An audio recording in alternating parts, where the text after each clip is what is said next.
Let's talk about Chamarri Conner taking on as much as Tyrann Mathieu did his first year in Kansas City, the ever-intriguing battle in the running back room as well as the receiving room, and then we got to take a look at the possibility of Chris Jones being willing to continue his holdout until halfway through the season because, as he said today on social media, he can afford to do so. But first, how about those?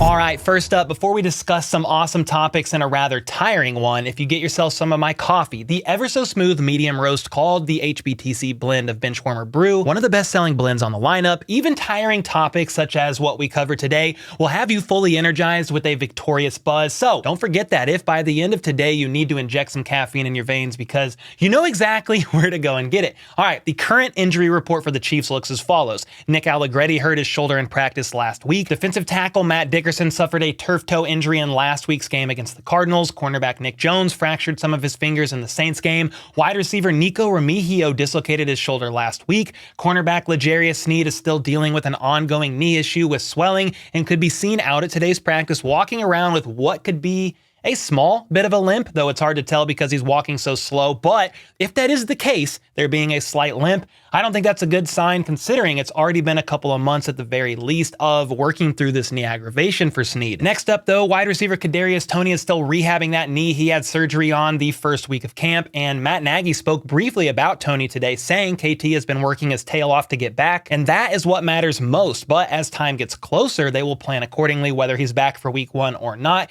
and will make sure they have the appropriate plans in place either way with the goal of executing those plans effectively. And then some updates to the injury report are as follows. Defensive end George Karlaftis was sick and the only new addition for the Chiefs not practicing Tuesday. Then defensive tackle Turk Wharton knee returned to practice after missing a bit of time due to a re-aggravation of the knee he had surgery on. He tore his ACL last season, you know the story. Then defensive end Felix Anudike-Uzomah, he actually got dinged up on a play during today's practice but later returned and was not on the team's injury report, so I think that's good. And Spags did say he needs to talk with Rick Burkholder about it, but again, a positive sign I believe since he wasn't on the actual injury report. Coach Spags also complimented the Swiss Army knife Chamarri Conner as they are force-feeding him a lot of things right now, moving him all over the place because, quote, he's kind of earned it and deserved it the way he's played in training camp. He also noted that Chamarri has been the one guy outside of Tyrann Mathieu who they threw around everywhere like this their first year in the system. And of course, Mathieu at the time was a veteran, so Chamarri being a rookie,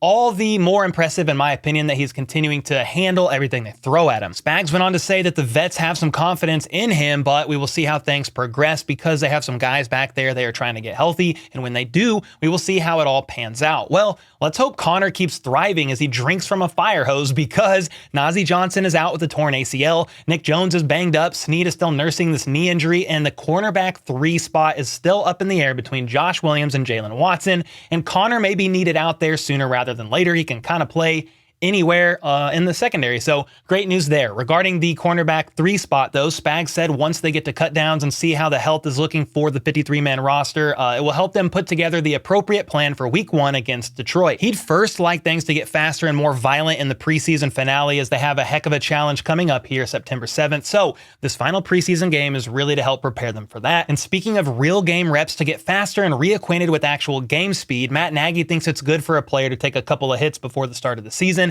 And with Pacheco recently shedding that yellow no contact jersey this week at practice, he thinks Pop would probably agree. They all know he can take hits, but some work in the preseason wouldn't be a bad thing for Pacheco, though in the end, they want to make sure he's healthy and ultimately he will defer to Coach Reed and Rick Burkholder's judgment. Pacheco himself, though, said he's always ready, but admitted it was a tough offseason not being able to fully participate and compete. He said he isn't focused on the running back situation around the league right now. He's just here to get better and help the team out on the field. And even though he's now RB1 and literally took another grown man's job last season like he sought out to do, he still remains unsatisfied with it all. I'm just unsatisfied. I find like it's more to be done out there, and day by day, just that's how I get better. And whatever is next for me to work on tomorrow, I'm gonna figure that out as soon as we get in this meeting to pinpoint that, to work on to get better tomorrow. So whether or not we see Pacheco out there this Saturday remains to be seen, but I sure think he wants to be out there, as does Matt Nagy. And let's park the car here regarding the running back room for a bit, because while the Derrick Prince seems to have fallen down the depth chart a bit, Nagy said nothing in particular happened for that to take place. They are just cycling through guys and getting a good look at the great room they have, giving them each opportunities. Prince is growing well though, and he's doing a nice job as a rookie as he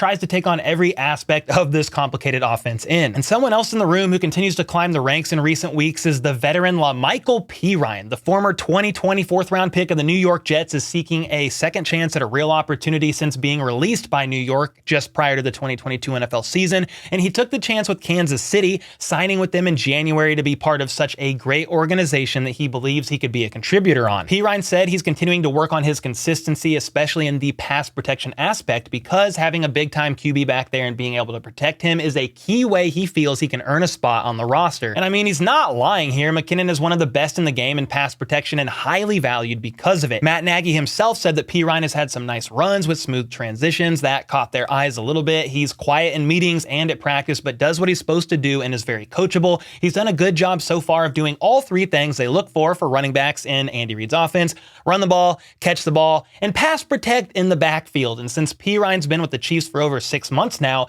he himself said he's had plenty of time in the offseason to learn the playbook and feels pretty confident with everything now, and he's here to make the most of every opportunity given. Well, this is one of the most intriguing battles that I'm going to be watching between Prince and Perine this Saturday, 1000%. Another battle to watch is the wide receiver room for that wide receiver 6, 7 spot, somewhere right around there. Andy Reid in his presser yesterday mentioned that the Chiefs may roll with 6 or 7 wide receivers, and those last couple of spots are currently still wide open with plenty of guys that could fill those roles. And whether KC rolls with 5, 6, or 7 receivers, Nagy said Coach Reid and Brett Veach will ultimately decide, and no matter how many they dress out on game day, the team will roll with it and go out there and make it happen. And one receiver I do not think is battling for a roster spot, even though some, for whatever reason, think he is Justin Watson, who is basically a certified lock, in my opinion, barring injury. Nagy spoke highly of Watson, saying he's seen the same thing from him since the day he got here. He's somebody that knows where to be on every play. He's going to play fast and is at the right spot at the right time. However,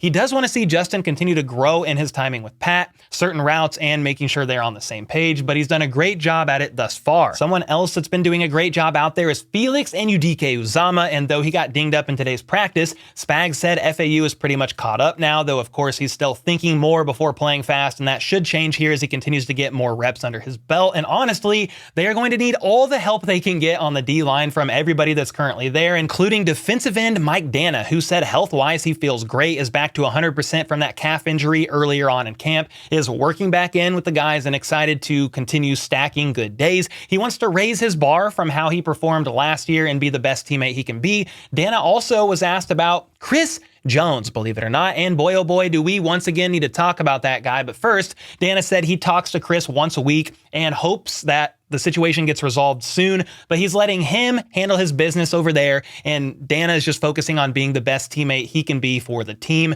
And he admitted, though, there's a big difference on the D-line without Jones, but it's the next man up, and they're doing all they can to be effective to execute the game plan. Coach Spags himself said that the D-line is one of the tougher groups to figure out right now. They haven't had the chance to get real continuity due to injuries, Chris Jones not being there the entire time, and then, of course, Charles Omenihu is about to be suspended for the first 6 games of the season. Spags was also asked if he considered adding someone else because of the Omenihu suspension and Chris Jones not being there, and this is what he had to say. The minus Charles part of it, I can honestly say I've gone down that road. So he's gone down that road, meaning pondering bringing somebody extra in to help. Well, Spags, if you go to a nice restaurant called Honey Uninhibited, there's a man there that owns the place you may know, recognize, etc. Carlos Dunlap. So maybe give him a call. I also know that requires money the Chiefs don't really have at the moment, but hey, I really like the sound of adding Carlos Dunlap if possible. And while Spags can't do anything about Omenihu's suspension, he is hopeful for a Chris Jones return. And if he didn't for some reason return, Spags said he hopes that what they have right now would be enough. I hope so. It'll have to be, right? It'll have to be. We'll have to find a way to do it. And while I do appreciate his optimism, he's got to know if Chris Jones isn't around as well as Omenihu, at least for the first 6 weeks of his suspension, that is not going to spell good things for the defense as a whole. Even when Chris Jones does come back, he's missed so much time that even a player as great as him will have to have a ramp-up period. Yeah, I mean, I don't think Chris is any different than any other player that misses the entire camp and then has to play. It's tough. I mean, you certainly can't expect that particular person as good as Chris is to play every down, and then you worry about injury. Is the body body ready. Chris always keeps himself in good shape, but football shape's different. So hopefully we can get him back, right? And then when that happens, we just have to figure out how to go about it. And I know what some of you are sitting there wondering, Cole, why do you keep referring to Chris Jones's timeline to return as still being unknown? We all know he's going to return before the start of the season, deal or no deal, to avoid missing out on a bunch of money. Well, not so fast, because today on Twitter, somebody asked Chris when he was going to actually show up, saying he's playing too much on social media, yet is under contract this year and basically needs to come back. And Chris Jones said, in typical cryptic and/or high-level trolling fashion, replied saying, Week 8, which is right around the trade deadline, I believe. And of course, everybody is then thinking, well, why? That would be a ton of money lost this season, i.e., that would be one hefty tab, to which Chris Jones said, I can afford it. And man, it's a bit hard to tell if this man is just doing another high-level troll. He does that quite often. Or it's a bit of posturing towards the organization saying, pay me what I'm worth, or I have no problem holding out as long as it takes. And while I seriously hope that doesn't happen and he returns here shortly, deal or no new deal, if he did actually hold out well into the season, that would be pretty much worst case scenario for the Chiefs and their defense. After all, they are already a bit light talent-wise on the D-line with Mathieu suspended the first 6 weeks. And while I'm excited for FAU and think Karlaftis will take a nice step up in year 2, the interior of the line will struggle without Chris Jones. No ifs, ands, or buts about it. And it's also going to make the job even harder for the guys on the edge without the threat of Chris Jones in the middle. And that's where I actually want to ask you guys, do you think Chris Jones is actually serious here